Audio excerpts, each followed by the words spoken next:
Long ago, there was a knight riding through an enchanted forest. A voice came to him.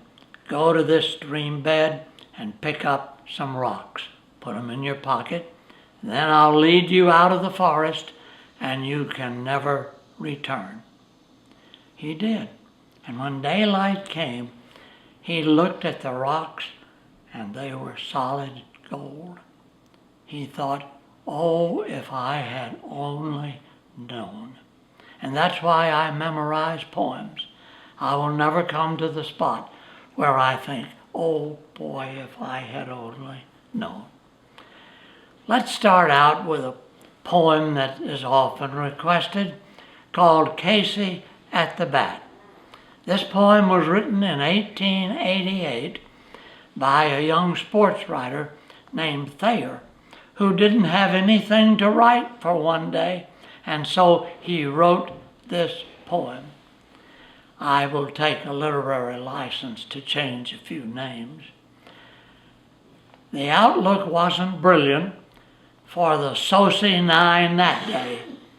The score was 4-2 with but one inning left to play. And so, when Braden dived at first, and Brock just did the same, a sickly silence fell upon the patrons of that game. Few got up to go. On the other hand, the rest remained with that hope that springs eternal in the human breast. They thought if only Raymond could get a swat at that. They'd put up even money now if Big Ray had the bat. But Brett preceded Raymond, and so did lovely Jess. The former was a hoodoo, and the latter was a mess. But Brett let drive a single to the wonderment of all, and Jess, the much maligned, tore the cover off the ball.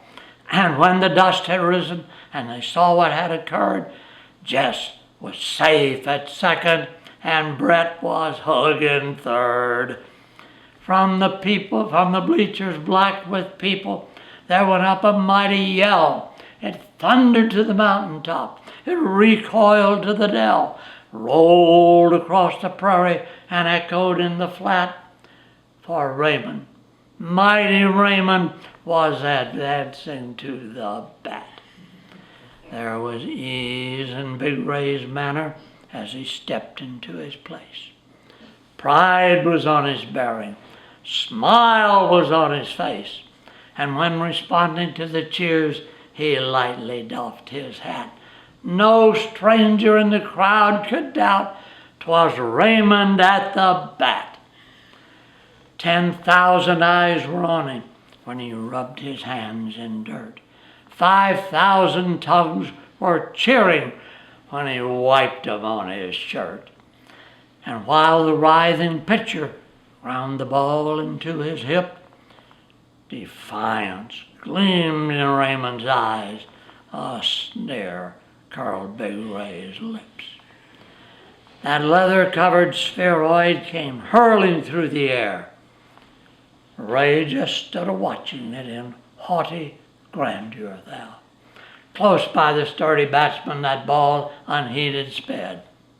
That ain't my style, said Raymond. Strike one, the umpire said.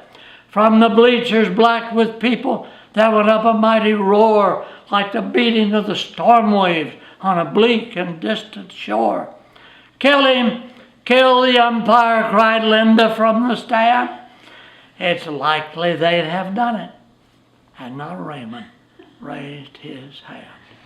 With a smile of Christian charity, great Raymond's visage shone. Stilled the rising tumult, bade the game go on, signaled to the pitcher.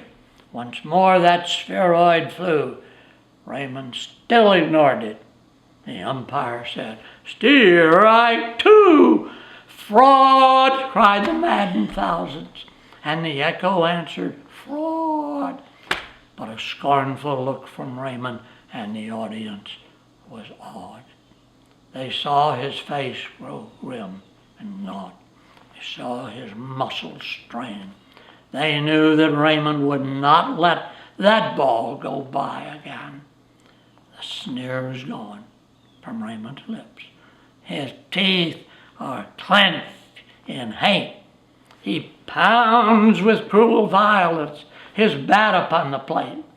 And now the pitcher has the ball. Now he lets it go. And now the air is shattered by the force of Raymond's blow. Oh, somewhere in this favored land, the sun is shining bright. The bands are playing somewhere, and somewhere hearts are light. And somewhere men are shouting, and somewhere children shout. But there is no joy in Saucy land. Mighty Raymond had struck out.